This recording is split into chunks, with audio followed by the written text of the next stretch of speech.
Hello dear पिला माने आज गोटे नुआ क्लास रे स्वागत करूची। तो आज क्लास रे आमे ओडिया ऑनर्स आउ परीक्षा मात्र बहुत ही कम दिन अछि के दिन 15 दिन में नहीं तेनो गडी एबे एबे तुमरो हार्ड वर्क किछि काम दबो नै एबे टिके स्मार्ट वर्क दरकार एवं आम हाथ रे समय नहीं कम दिन रे क्यों कम दिन पड़े केमती 100% करि पारिबा ठीक अछि आमे केमती 100% दबा आउ बेसी दिन भी नहीं बहुत कम दिन रे एग्जाम स्टार्ट हे जिवो एते कम दिन भितर तो सिलेबस तो सरे होबो नहीं तो केउ गुडी को पढिले एवं केउ गुडी को अटेंड करबे द्वारा मैं परीक्षा रे भलो रिजल्ट करि परिबा। तो से विषय आज जानिबा।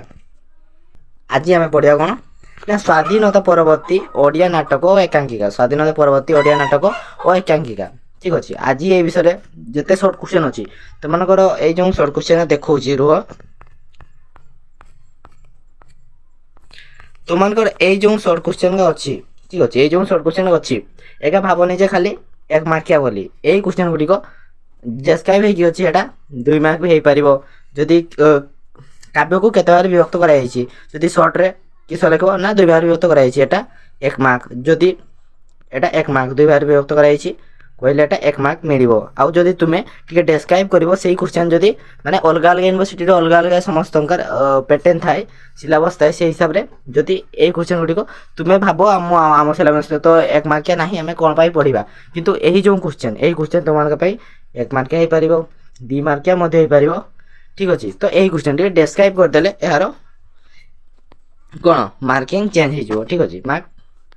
तो ए क्वेश्चन गुडी को देखो बुझो एवं एटा स्वाधीनता परवर्ती ओडिया नाटक और एकांकिका एटा एते भी हार्ड नहीं तो बुझो +3 सेकेंड सेंटर पिला माने काव्य को केते बारे विभक्त कराई छि आकृति और प्रकृति दृष्टि रो मुख्यतः काव्य को केते बारे विभक्त कराई छि 2 बार विभक्त कराई छि कोन कोन तारो माने 2 बार विभक्त कराई छि एटा कोन एटा गोटे मार्क आउ ताहा होछि को गोटे दृश्य काव्य आ गोटे किछो श्राव्य काव्य एहा 1 मार्क मिसे कि केते मार्क हला 2 मार्क एगा 2 मार्क या ठीक अछि। श्राव्य काव्य कहा कहा कुआ जाय एटा भी सेमती महाकाव्य काव्य चंपू इत्यादि रचना को श्राव्य काव्य कुआ जाय। तापरे दृश्य काव्य कहा को कहंती महाकाव्य काव्य चंपू आदि रचना रो श्राव्य काव्य कुआ जाउथबा बेरे नाटक को जहा अभिनय करा जाय दृश्य काव्य कुआ जाय।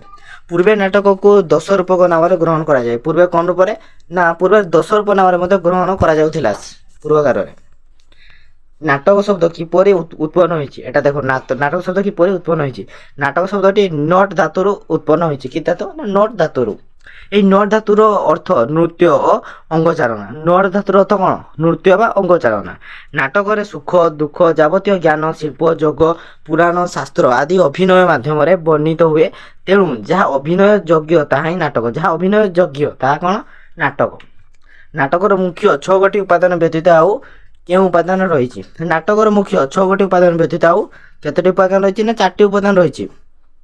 तो से उपादान गुडी को हला गतिवेग एक्शन जोटा संघात आकस्मिकता बा नट्य स्कष्टा आ गोटे नाट्य श्लेष। तापरे इंग्राजी रे नाटक को कोन कहा जाय ग्रीक भाषा रे नाटक को मूल अर्थ कोन ना इंग्राजी भाषा रे नाटक को कोन कहा जाय ड्रामा कहा जाय ग्रीक भाषा रे नाटक बा ड्रामा शब्दर मूल अर्थ होची कार्य ग्रीक भाषा ता कोन ड्रामा बा नाटकर मूल अर्थ होची कार्य। पाश्चात्य इंग्राजी साहित्य रे किए थ्योरी ऑफ ड्रामा पुस्तक लिखिछंती ना पाश्चात्य इंग्राजी भाषा रे निकोल थ्योरी ऑफ ड्रामा पुस्तक रचना करिछंती निकोल थ्योरी ऑफ ड्रामा पुस्तक रे नाटक संपर्क रे कोन कहिछंती ना निकोल थ्योरी ऑफ ड्रामा पुस्तक रे जीवनर आदर्शावली को अभिनय उपयोगी करी दर्शक मान को आनंद प्रदान करिया को ही कहिछंती केउ वेदरे शैलसु शब्द नट अर्थ रे व्यवहृत ना शुक्ल यजुर्वेदरे शैलसु शब्द नट अर्थ रे व्यवहृत। पतंजलिकर महाभाष्य रे केउ दुईटी नाटकर नाम लेख ना पतंजलिकर महाभाष्य रे बलिबोध और कंसबोध नामक दुईटी नाट्यकार नाम लेख रही अछि। तापर कोन अछि नाटकीय ऐक्यत्रय कोन कोन ना नाटकीय ऐक्यत्रय होची घटना ऐक्य समय ऐक्य आ गोटे स्थान ऐक्य। ओडिया भाषा रे प्रथम नाटकर नाम कोन केबे ओ किए याको रचना करथिले ओडिया भाषा रे प्रथम नाटक होची बाबाजी नाट्यकार जगमोहन लाला 1877 मसिया रे रचना करा जायथिला। प्रथम नाटक कोन बाबाजी के रचना करथिले ना जगमोहन लाला एया मने रखत। बाबाजी नाटक प्रथमे କେଉଁ ରଙ୍ଗମଞ୍ଚରେ ଅଭିନୀତ ହୋଇଥିଲା? ବାବାଜୀ ନାଟକ ରମାକାନ୍ତ ରଙ୍ଗମଞ୍ଚରେ ପ୍ରଥମେ ଅଭିନୀତ ହୋଇଥିଲା, ଯେଉଁଥିରେ ଲାଲାଙ୍କର ଅନ୍ଧବିଶ୍ୱାସ ବିରୋଧୀ ମନୋଭାବ ସ୍ପଷ୍ଟ ରୂପରେ ଉପଲବ୍ଧି ହୋଇଥାଏ। ଓଡ଼ିଆ ନାଟକର ଆଦି ପର୍ବ କେତେ ମସିହା ଠାରୁ କେତେ ମସିହା ପର୍ଯ୍ୟନ୍ତ ବିସ୍ତୃତ? ନା ଓଡ଼ିଆ ନାଟକର ଆଦି ପର୍ବ 1877 1900 ମଧ୍ୟରେ ବିସ୍ତୃତ। ଓଡ଼ିଆ ନାଟକର ଆଦି ପର୍ବରେ କେଉଁ ନାଟକରମାନେ ଲୋକଲୋଚନକୁ ଆସନ୍ତି? ନା ଓଡ଼ିଆ ନାଟକର ଆଦି ପର୍ବରେ ଜଗମୋହନ ଲାଲା, ରଘୁନାଥ ପରିଛା, ରାମଶଙ୍କର ରାୟ, କାମବାର ମିଶ୍ର, ପଦ୍ମନାଭ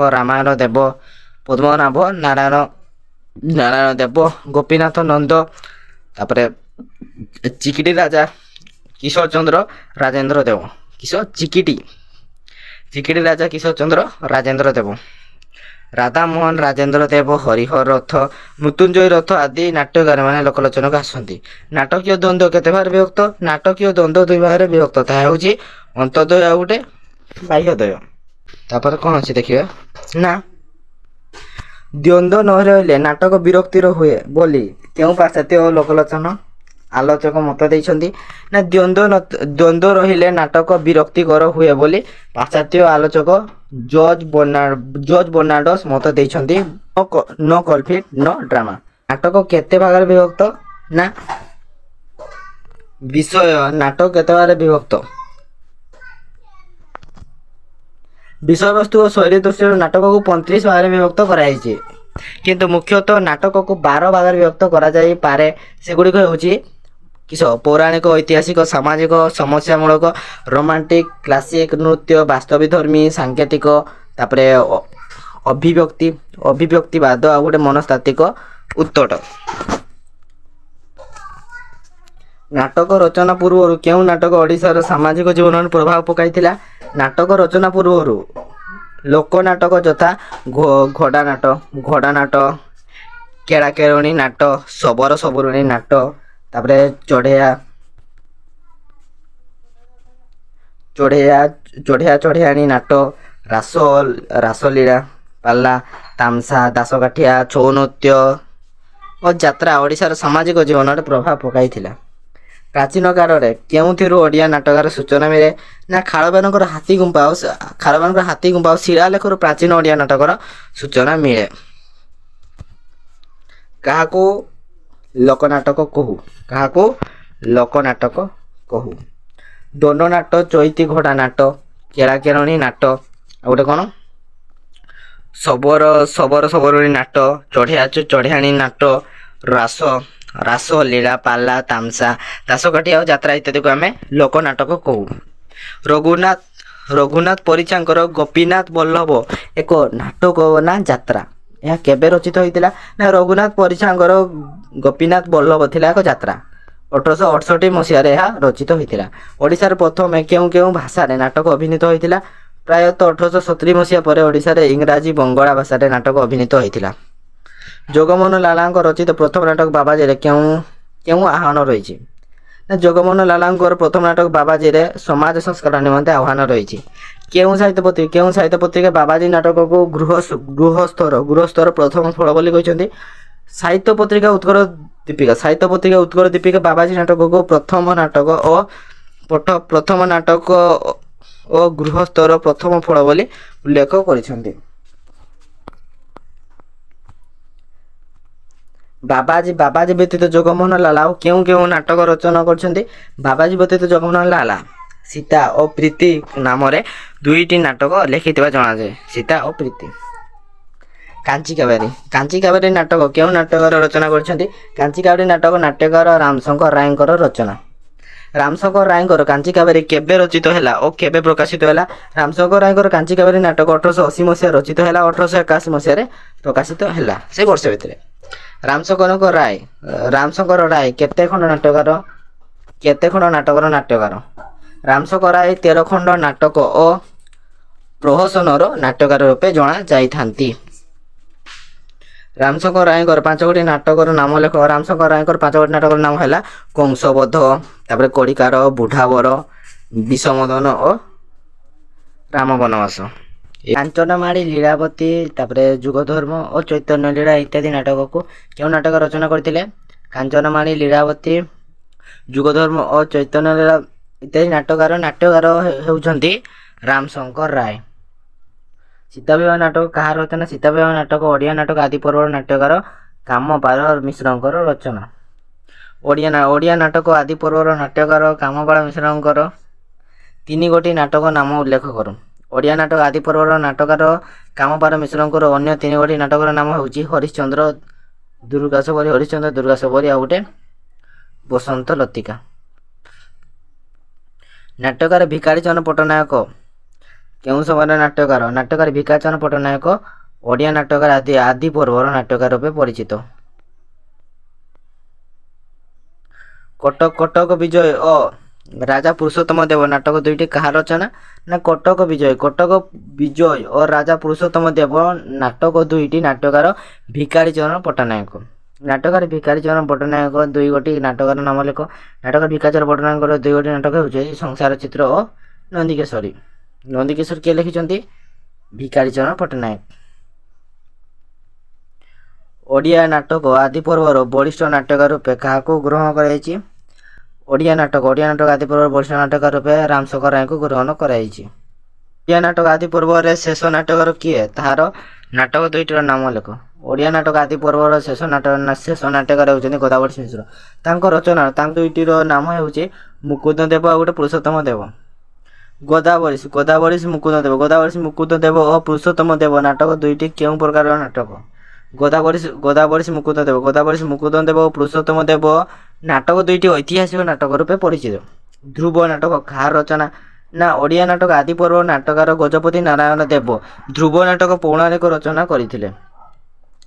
ରାଜା ପଦ୍ମନାଭ ନାରାୟଣ ଦେବ ଓଡ଼ିଆ ନାଟକ ଆଦି ପର୍ବରେ ନାଟ୍ୟକାର ରୂପେ ପରିଚିତ। ତାଙ୍କର 5ଗୋଟି ନାଟକର ନାମ ଲେଖ।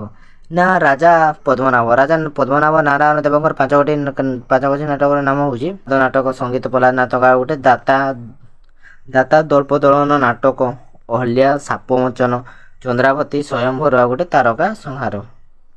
এই 5ଟି ହେଲା ତାଙ୍କର ନାଟକ। ନାଟ୍ୟକାର ଭିକାରୀ ଚରଣ ପଟ୍ଟନାୟକ କଟକ ବିଜୟ କେଉଁ ପ୍ରକାର ନାଟକ? ନାଟ୍ୟକାର ଭିକାରୀ ଚରଣ ପଟ୍ଟନାୟକ କଟକ ବିଜୟ ନାଟକ ଐତିହାସିକ କାହାଣୀକୁ ନେଇ ରଚିତ। ଏହା ତାଙ୍କର ପ୍ରଥମ ନାଟକ ରୂପେ ପରିଚିତ। ଓଡ଼ିଆ ନାଟକ ଆଦି ପର୍ବରେ ଲେଖନୀ ଚାଳନା କରିଥିବା ନାଟ୍ୟକାର ଗୋପୀନାଥ ନନ୍ଦଙ୍କର 5ଗୋଟି ନାଟକର ନାମ ଲେଖ। ସୀତା ବନବାସ, ଜାନକୀ ପରାୟଣ, ତାପରେ ଉନ୍ମତ୍ତ ରାଘବ, ବିକ୍ରମ ବର୍ଷୀୟ ନାଟକ ଆଉ ଗୋଟେ ଦ୍ରୌପଦୀ ହରଣ। ତାପରେ ଓଡ଼ିଆ ନାଟକ ଆଦି ପର୍ବ ନାଟ୍ୟକାର ରାଜା ରାଧାମୋହନ ରାଜେନ୍ଦ୍ର ଦେବଙ୍କର 5ଗୋଟି ନାଟକର ନାମ ଦର୍ଶାଅ।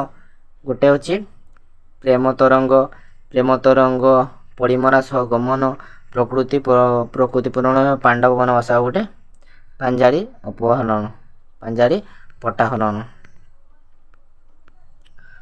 ଗୌରଚନ୍ଦ୍ର ଗଜପତି ନାରାୟଣ ଦେବ ହରିହର ନାଥ ମୃତ୍ୟୁଞ୍ଜୟ ରଥ ପ୍ରମୁଖ କେଉଁ ସାହିତ୍ୟର ନାଟକକାର?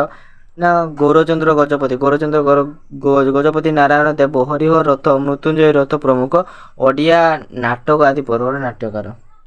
ଓଡ଼ିଆ ନାଟ୍ୟ ସାହିତ୍ୟର ମଧ୍ୟ ପର୍ବର ନାଟ୍ୟକାର ମାନେ କ'ଣ?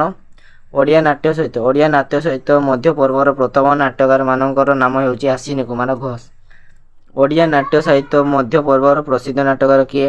ଓଡ଼ିଆ ନାଟ୍ୟ ସାହିତ୍ୟ ମଧ୍ୟ ପର୍ବର ପ୍ରସିଦ୍ଧ ନାଟ୍ୟକାର 2 ଜଣଙ୍କର ନାମ ହେଉଛି ଆଶ୍ୱିନୀ କୁମାର ଘୋଷ ଓ କାଳୀଚରଣ ପଟ୍ଟନାୟକ। ଆଶ୍ୱିନୀ କୁମାର ଘୋଷଙ୍କର ପ୍ରଥମ ନାଟକର ନାମ କ'ଣ? ଏହା କେଉଁ ମସିହାରେ ଅଭିନୀତ ହୋଇଥିଲା? ଆଶ୍ୱିନୀ କୁମାର ଘୋଷଙ୍କର ପ୍ରଥମ ନାଟକ ହେଉଛି ଭୀଷ୍ମ। ଏହା 1915 ମସିହାରେ ଅଭିନୀତ ହୋଇଥିବାର ପ୍ରମାଣ ମିଳିଥାଏ।